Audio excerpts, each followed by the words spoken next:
дүние немесе машина қазір қалдырып жатыр ғой мұра ретінде өзінің бүткіл қазынасын баласына қалдырған.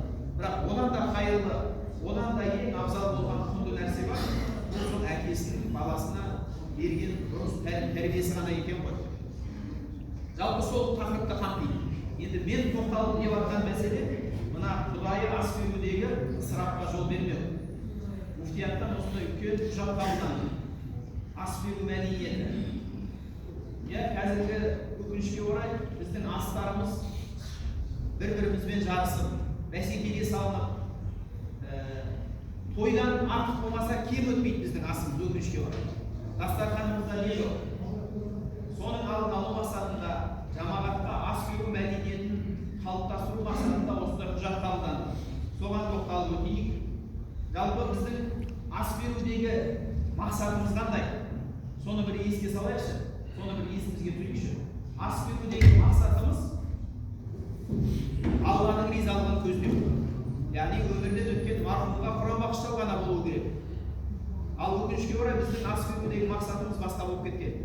Пәленшеден кем болып қалмайын, құдамнан ұят болмасын, әріптестері келіп әңгіме айтып кетпесін. Сондай мақсатта ғана біздің асымыз өтіп жатыр. Ал негізгі ас берудің мақсаты Құдайдың ризалығын көздеп, марқұмға дұға жасау, сауабын марқұмға арнау. Осы нәрсені ұмытпауымыз керек. Жалпы ас берудің талаптары бар. Біріншісі ниетті дұрыстау. Ниетті дұрыстау арқылы сіз бен біз асымыздың негізгі мақсатына қол жеткізе аламыз. Өкінішке орай біздің асымыз қалай? Өзіміздің беделімізді өсіру үшін, мақтан үшін, рия үшін болып кетеді өкінішке орай. Екінші ас берудің талабы, ас беруде қаралы үйге салмақ түсіру. Яғни өзі жақыннан айырылып қаза жұтып отыр. Сол үйге материалдық тұрғыдан салмақ түсірмей, барынша дастарханда қарапайым нәрселердің қойылуы. Бұл екінші талабы. Үшінші талабы ас беруді белгіленген уақытта бастап, уақытылы аяқтау. 1 сағат немесе 1,5 сағаттан аспау керек. Біздің астарымыз кейде созылып кетіп жатыр. Бірге шақырылған астан 1,5-да келіп жатыр. Әртүрлісін талқыламайды. Бұл Құдай ас болғаннан кейін барынша құрметпен қарап, уақытында келіп, уақытында асты аяқтауға тырысуымыз керек. Ысырап пен даңғазалыққа жол бермеу.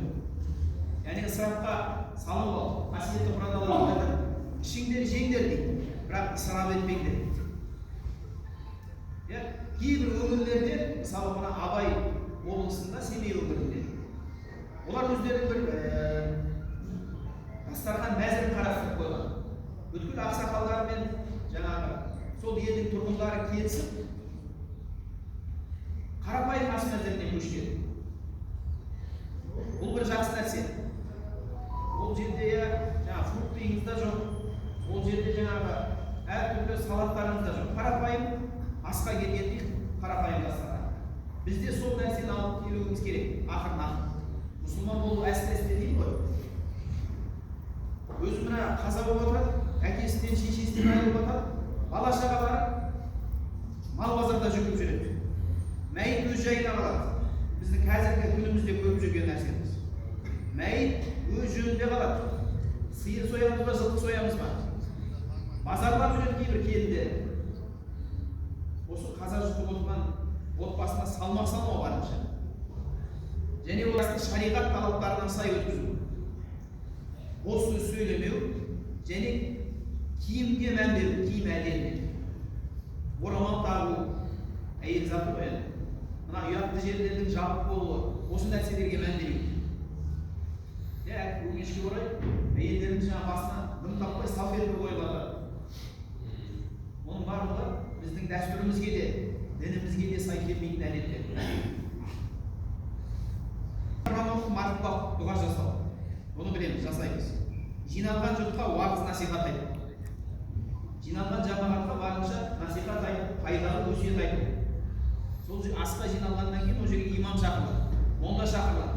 Сол молда келген жамағатқа насихат айтып, қайғы жұтып отырған отбасына көңіл айтып, сабырлыққа шақыру арқылы насихат айтып.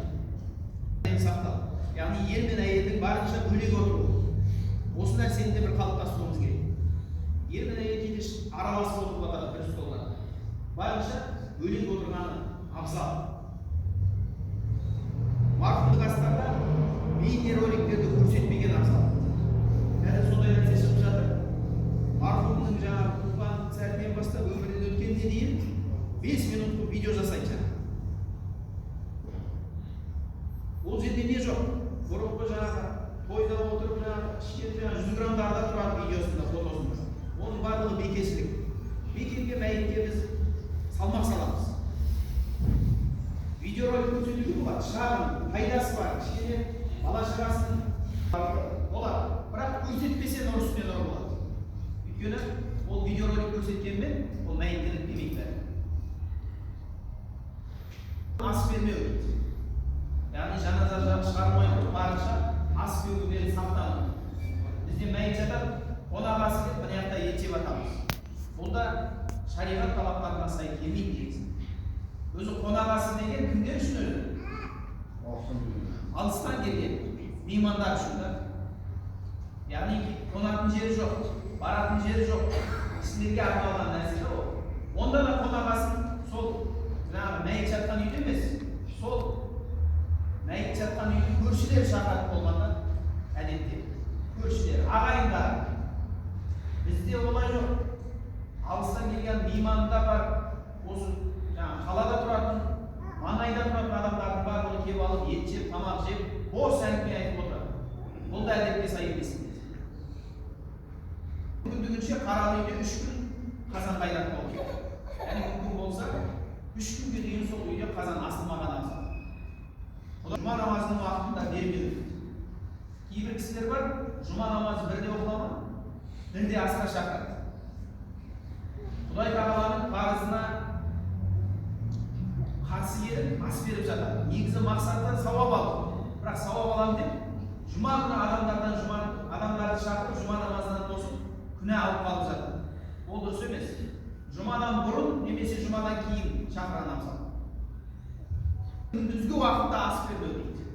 Ораза кезінде күндізгі уақытта ас бермеу. Бұл да біздің қазіргі қоғамда жақсы бір неге айналып келе жатыр. Күндіз ас бермейді, кешке ауылшаға туралап беріп жатыр. Жалпы қысқаша осы. Алла тағала сізбен біздің Құдайы астарымызды қабыл етсін. Шариғат талаптарына сай, ата-бабамыздың салт ысырапшылдыққа жол бермей өтуді баршамыздан нәсіп етсін. Алла разы болсын.